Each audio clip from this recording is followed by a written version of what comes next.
Hello students, welcome back. तो कल हमने स्टार्ट किया था basics of subject verb agreement, जिसमें मैंने आपको गोल्डन रूल बताया था सबसे पहले सब्जेक्ट वर्ब एग्रीमेंट का, जिसके according the singular subject agrees with the singular verb and plural subject agrees with the plural verb. और कल मैंने आपको समझाया कि किस तरह हम सब्जेक्ट में सिंगुलर नंबर और प्लूरल नंबर को आइडेंटिफाई करते हैं। Now the second element, which is again the important one, verb. verb के बारे में जानना उतना ही जरूरी है जितना आपने सब्जेक्ट के बारे में जाना है, क्योंकि जब तक आप वर्ब को नहीं जानेंगे तब तक सब्जेक्ट के अकॉर्डिंग आप वर्ब को यूटिलाइज नहीं कर पाएंगे। So now let's find out how can we know the number of verbs, the singular number and the plural number. First of all have a brief introduction of verb. Verb दो type की होती हैं, auxiliary verbs and action verbs. Auxiliary verbs का जब हम further classification करते हैं, then we come to know that auxiliary verbs are of two types, helping verbs and modal verbs. Helping verbs को हम सब्जेक्टिव ऑक्सिलरीज भी बोलते हैं।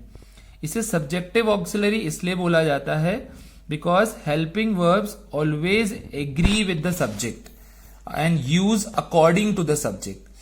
If the subject is singular, then you need to use the singular helping verb, the singular number of helping verb. And if the subject is plural, then you need to know plural number of helping verb.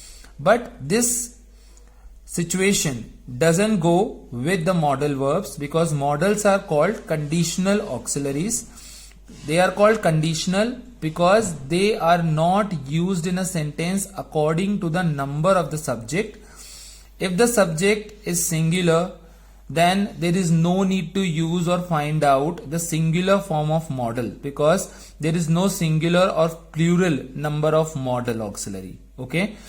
तो subject अगर singular है या plural है, whether it is singular और plural, आप किसी भी तरह का मॉडल उसमें यूज कर सकते हैं। The thing that you need to know is कि सेंटेंस में आप किस तरह की कंडीशन पुट अप करना चाहते हैं। Okay, because every model has a different condition. तो जब मैं आपको मॉडल का अलग से एक टॉपिक पढ़ाऊंगा अपने आने वाले वीडियोस में, तब आपको पता चलेगा कि हम अलग अलग कंडीशंस में मॉडल को कैसे यूज करते हैं। Okay, so there are some examples of helping verbs which are is, am, are, was, were, has, have, had, will, shall. These are the helping verbs. Modal verbs are can, could, may, might, must, etc. There are several modal verbs. Okay. Now, the question come across is that how can we know which verb is singular or which verb is plural? कौन सी verb singular है और कौन सी verb plural है? तो इसके लिए मैंने आपके लिए गोल्डन रूल यहां पे तैयार किया है। This is again a golden rule to find out the number of a verb. और ये गोल्डन रूल ये है दैट verbs having s और es in them are always singular. जिस verb में s और es होता है, चाहे वो verb helping verb हो या वो verb action verb हो, verb अगर s और es की होगी तो वो verb singular कहलाएगी।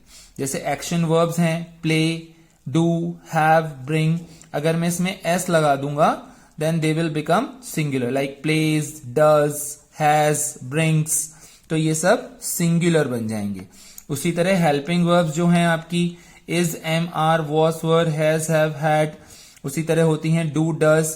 इनमें से सिंगुलर कैसे देखें? तो जिनमें s आपको मिलेगा like is, was, has, does, they are singular helping verbs. Okay, so now it becomes very easy for you to find out which verb is singular and which is plural. Okay, now थोड़ा सा हम और जानते हैं action verbs के बारे में, क्योंकि कुछ चीजें ऐसी हैं जब हम कंफ्यूज हो जाते हैं हेल्पिंग वर्ब्स को लेके, सॉरी एक्शन वर्ब्स को लेके। एक्शन वर्ब्स में 5 टाइप्स ऑफ फॉर्म्स होती हैं। जनरली हम बच्चों से पूछते हैं कितने फॉर्म्स होती हैं, तो बोलते हैं there are only 3। No, there are 5 forms of verb. Okay, like we take a verb have. So have is the first form of verb which is called the base form. First form is called the base form. Second form of have is had, which is the past form of verb. Had been is the third form, which is called past participle form of verb. And in fourth form of verb, which is called continuous or progressive, and present participle form of verb in which you need to add ing to the first form of verb. So the first form of verb is have, and if you add ing to it, it becomes fourth form of verb. Now the fifth form is called infinitive. To make the verb infinitive, you need to add s or es, and infinitive forms are always singular. Okay, so if you need to make have an infinitive, तो आपको इसको have को क्या बनाना पड़ेगा, has. और infinitive में एक और होता है to infinitive, जिसमें हम to लगा देते हैं फर्स्ट फॉर्म ऑफ वर्ब के साथ. जैसे कि आपकी एक बेस फॉर्म होती है be, एक बेस फॉर्म होती है be. जब भी हेल्पिंग वर्ब्स के आप क्वेश्चंस कर रहे हो या टेंसेस के क्वेश्चन कर रहे हो, तो आप देखते हैं ब्रैकेट में बी लिखा हुआ है. तो बी का मतलब है आपको helping verb, appropriate helping verb put करनी है. तो बी की फॉर्म्स क्या होती हैं? बी की प्रेजेंट फॉर्म होती है, बेस फॉर्म होती है इज एम आर, उसकी पास्ट फॉर्म होती है वॉज वर, उसकी पास्ट पार्टिसिपल फॉर्म होती है बीन, उसकी कॉन्टिन्यूअस फॉर्म होती है बीइंग, और उसकी इन्फिनेटिव फॉर्म होती है टू बी. ओके, तो आई थिंक ये बहुत ही इंपॉर्टेंट चीज है आपके लिए, जो आपको पता चली है आज कि बी की फॉर्म्स क्या होती हैं.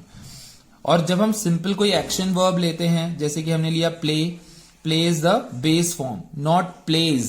Pledge is the infinitive form of verb. Now remember, and it is always singular. ये मैंने आपको ऊपर गोल्डन रूल भी बताया है.